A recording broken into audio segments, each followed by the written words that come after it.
યાર આટલા બધા ફ્લાવર્સ કેમ વાવ્યા છે? આને ફુલાવર નો કહેવાય. ફુલાવર તો આવડો મોટો દડો આવે. વેજીટેબલ ની વાત નથી કરતો, આ ફૂલ ની વાત કરું છું. આને ફ્લાવર કહેવાય. આને તલનો ફૂલ કહેવાય. તમને તો ગામડામાં લઈ આવવા જવા નથી. મેંડા પડારા ખાવા. ગુસ્સો ના કર ચાલ.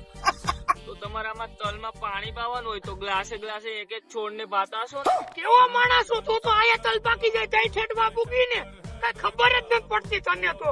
જવાબ તો દે યાર, તું ગુસ્સો બહુ કરે પાછો. ભાઈ રેવા દે ને, હું તારી ગા હો. હવે કઈક આમ બસ કર. મારા પપ્પાને કહી દેવું તને આવવાનું ઢવળી આવે જ નહીં. પણ ઢવળિયા નથી, મને ગાડીમાં લઈને આવ્યા છે. ભાઈ બસ કર્યું. હવે મગજની પથારી ફરી ગઈ છે. હરખીનો બેહની આમ જ મને કમ્ફર્ટ મળે યાર. આ હું કઈ બાયલા જેમ બેહાય. અમે એક્ટિવામાં આમ જ બેઠા.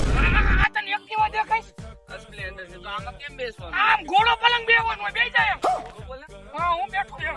તું પાછો ગુસ્સો બહુ કરે યાર.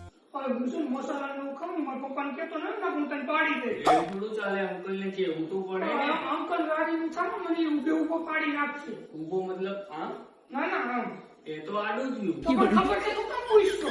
તો તોય કેવું તો પડે હું ને. છે ને રાઈટ મગજથી કરી દે એટલે માપ ના રહી ગઈ. ના તું નહીં કહું. અરે